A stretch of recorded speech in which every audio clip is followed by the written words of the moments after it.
What's up everyone, Lion Roar here, and today I'm going to show you how to play Gods Unchained.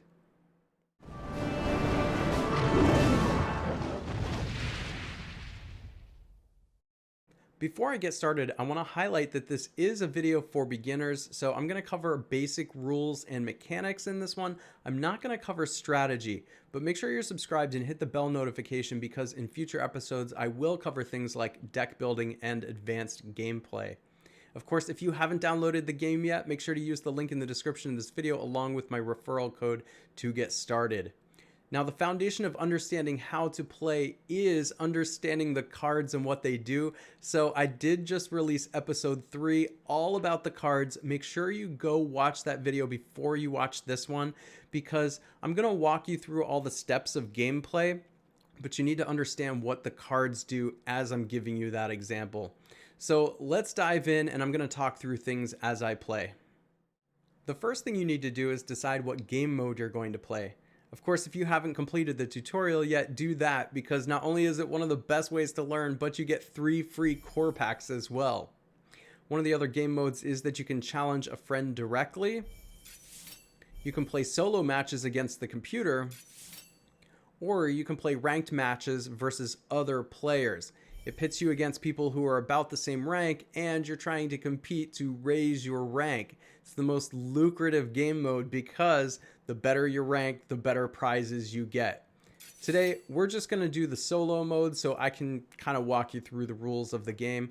The first thing you have to do here is choose a deck. Now, I'm choosing 2 starter decks. I'm going to play with the Nature starter deck and my opponent is going to have the Death starter deck. That's because these are the decks that you are probably starting with as well, since they're free for all of us. And you probably haven't decided how you're going to mix and match the cards in your collection to create new decks yet. However, you can click create a new deck and mix cards that you want together as long as they belong to the god that you choose to play. So on that note, each of the decks has a god attached to it.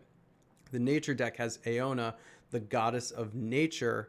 So the cards in the deck are a mixture of neutral cards and nature cards, while the Death deck is going to have a mix of death cards and neutral cards. You'll see what I mean when we get into this. But you have to choose a god for the cards that go with them. Once you've chosen your deck, I'm choosing the Nature starter deck, then you can click play. The first decision you have to make when the game starts is what god power you want. I have the goddess of nature, Aona, and so I have these 3 choices, and each god has 3 special powers you can choose from. I happen to like Animal Bond that summons a 1/2 badger with confused, so I'm going to take that because I can create creatures at any point in the game. The next decision to make is whether you want to mulligan or not. Basically, this is my opening hand, and I have to decide whether I want these cards or not. So I like cards that have low mana cost. It doesn't mean that they're always good, so sometimes I do want to get rid of these, but I like lower mana cost cards and not higher mana cost cards because, as you're going to find out, the higher the mana cost, the later in the game you can play it. So since I can't play these 6 costing things early, I'm going to try to send them to the bottom of my deck. So I lowered that one. I got that one down. Let's send the 5 to the bottom of the deck and hope that it comes in lower than that. So look at that. I was able to get the mana cost of my cards down pretty low. I have 2 cards that cost 1 and then 2 cards that cost 3. That's much better than that opening hand it first gave me. So I like lowering the cost. You should probably look at doing that too. Now, like I was talking about, like what turn it is and how much mana you have is indicated down in the lower right hand corner here, this mana wheel. So I have 1 mana available on the first turn. My opponent's going to have 1 mana available on their first turn as well. On the second turn, I'll have 2 mana, and as will they, and then I'll have 3, and then 4, and 5 as the game goes on until you get above 5. Once you hit 6, if you look in the lower right hand corner, it's going to actually take 2 turns to get that 6th mana gem. And then the same thing's true for 7 mana. It's going to take 2 turns for that, and then for 8, it's going to take 3 turns. And for 9, it's going to take 4 turns, believe it or not.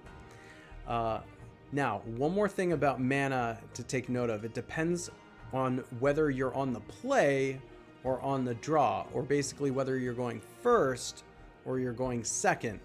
I happen to be going first in this game, so I have one extra mana gem down here that I can use at any time if I want to.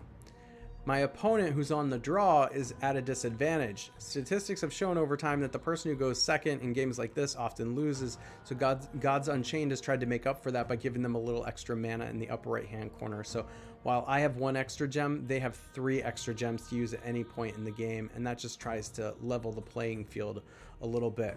One other note before I actually start playing: there usually is a timer here in this game, and that's over here in this oval. It would typically be green and running down, but since I'm playing against the computer, it doesn't really matter. It's not here. But when you play against real opponents, so you don't waste a lot of time for them, or they don't waste your time, this timer is going to tick down, and then it's going to run across the middle of the screen, and if it reaches the arrow, it's going to flip back to your opponent. Okay, now let's see what I want to use my first mana gem on. I have 2 cards that cost 1 mana. I've got this 2 strength, 2 health, regen 1 creature. And if you hover over the card, it tells you what that ability is. Regen says creatures with regen 1 regen heal 1 for each point of regen at the end of the controlling god's turn. Regen happens after burn. All right, and then I have another card here. This is a spell. It's not a creature. Again, go watch that video where I talk about the different cards and the types so you understand this. But if I play this one, it will summon a confused 2/1 eagle. Then if you have at least 3 creatures, summon a confused 1/2 badger. Now those numbers 2/1 and 1/2 indicate the strength and the health of the creature. So if I look at this one again, this is a 2/2 because the strength is 2 and the health is 2. The strength always comes before the health. So looking back here, the confused 2/1 eagle would have 2 strength and 1 health. I don't want to play that one yet because I don't have enough creatures out for me to take advantage of it. So I'm going to go ahead and play my Spring Bloom Hunter. Basically, you just drag it onto the board, and then when your turn is done, you click the arrow, and now it's your opponent's turn. They just used their God ability, which is not a card in their hand, but this right here. Now, lucky for us, we have 2 mana, and we just drew a 2 mana card. This one has an ability, Roar, heal each other friendly creature for 1. So if I play this, I don't have any creatures right now that are damaged, so it's not really going to heal for 1. So I might want to save that card because I also have my God ability here, which costs 2 mana. Now, I'm going to go ahead and play that because I feel like I can get more advantage playing that right now than playing this card, because if they happen to hurt one of my creatures, I want to be able to heal them. Now, I can attack before I play that God ability or after. You can attack at any point you want to. The order doesn't really matter. It may matter with strategy down the road, but to attack, you can grab your creature and point it where you want the creature to attack. I'm going to point at the god, and now I just did 2 damage to their god. I cannot attack with this confused badger. You can see it has little Z's up above its head because they're asleep at first.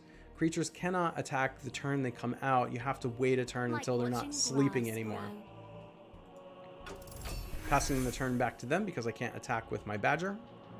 Now they're using their god ability again and passing it back to me. And I have another creature here, or a structure, I should say, but a structure and a creature are like the same thing. So I'm going to go ahead and play this, but it can't attack. This is a defensive type of creature. It's called a Barb Portculus, however you pronounce that. I'm going to go ahead and play that. But you know what would be really beneficial for me right now is to also be able to play this Best Friends spell, because I'll now get the 2 creatures that are printed on the card. So I'm going to use my extra little mana gem here to give myself that extra mana and play the Best Friends card.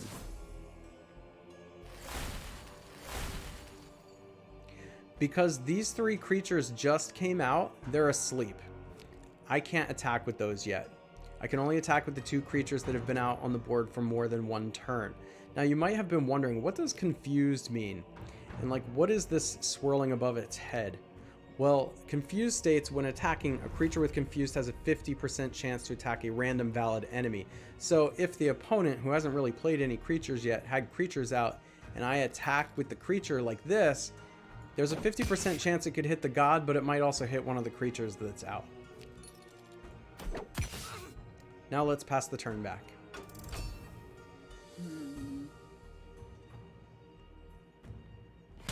They must not have any good cards to play, or at least not any low mana cost cards like we mulligan for, because they haven't played anything quite yet. So I'm just going to go ahead and attack with these creatures here. And I cannot attack with this frontline creature because it says I cannot attack with it. Frontline means that their creatures can only attack this creature and not my other creatures or my god until they get rid of this. Now, because I just dealt damage to the opponent, my favor has built up to a point in which I can buy a card from the Sanctum. What the heck does that mean? All right, look in the lower right-hand corner. Do you see this little symbol down here? It looks like a potted plant or something. I've gained 20 favor from dealing damage with my creatures. And because I've dealt damage with the creatures and got favor, I can now open the Sanctum and take a look at what cards are available. Since I have 20 available, I can buy any of these cards. 2 of them cost 15 favor, and 1 of them costs 13 favor. This card is, and actually all 3 of these cards are available to both me and my opponent, but you can see because the opponent has 0 favor because they've not really dealt any damage with their creatures yet, they can't buy anything from the Sanctum yet, but I can, so that gives me an advantage. They all cost 2 mana, so I can pick whichever one I want. I happen to like the one that's going to draw me a card, so I'm going to spend my favor on that.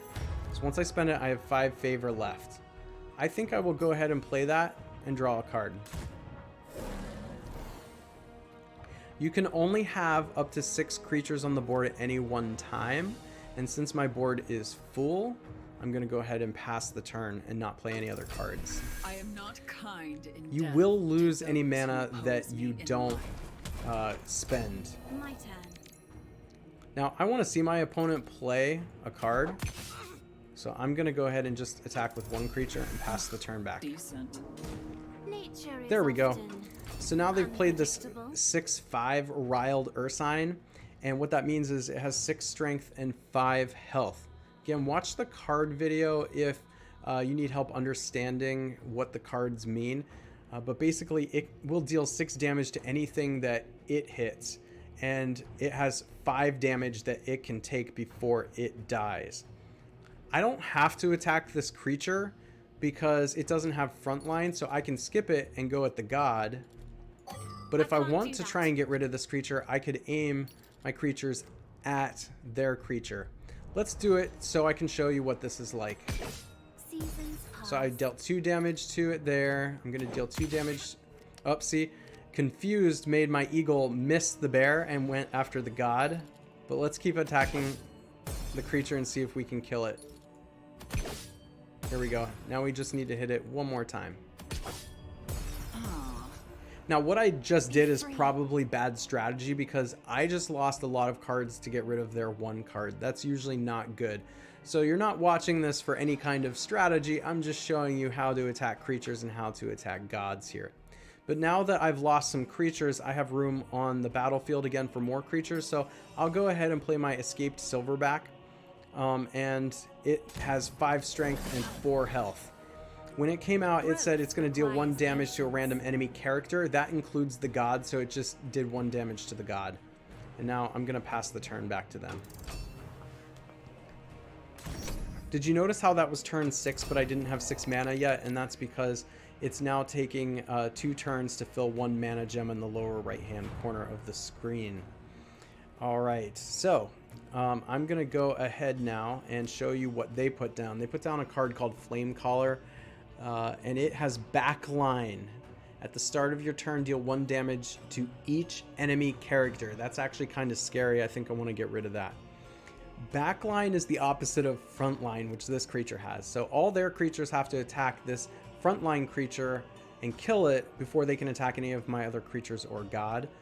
But I have to get rid of any other creatures they have before I can actually attack the Backline creature. Since they don't have any other creatures, I can go after the Backline creature. And there, I just killed it. And then we can go after the god with this one. And let's just drop another big creature here. This 6 mana Rotting Mount. It has Afterlife Summon a 1/1 Impling, so when they kill it, it's going to actually bring another creature onto the board for me, which is just a 1 strength, 1 health Impling. I can also buy something else from the Sanctum if I'd like to. So I'll go ahead and buy that frontline creature and pass the turn.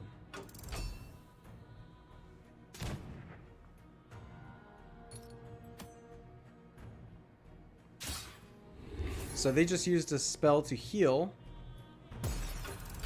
Awaken. And I now have enough damage on board to bring their life pretty far down. It's not going to be all the way to 0. But let's go hit there. And then we really just need to play like one more creature. So what's the biggest thing we have that we can play here? Those are spells. I don't really want to play those. I want to play big creatures. Here's one. Let's play the 6 mana Echo Caster. It has Ward. So when you see Ward, what that means is it blocks one instance of Destroy, Transform, Sleep, or non-attack damage from any opponent's source. So basically, if they had a God ability that dealt 1 damage to a creature, they could aim it here and it will make Ward go away, but it won't actually deal any of the damage. Or if they have some kind of like destroy spell or burn spell and they try to aim it at my creature, it'll make the Ward go away, but it won't actually do what's on the card. Once Ward is taken away, then you can aim another thing that will work at it. Let's go ahead and pass the turn. Yikes.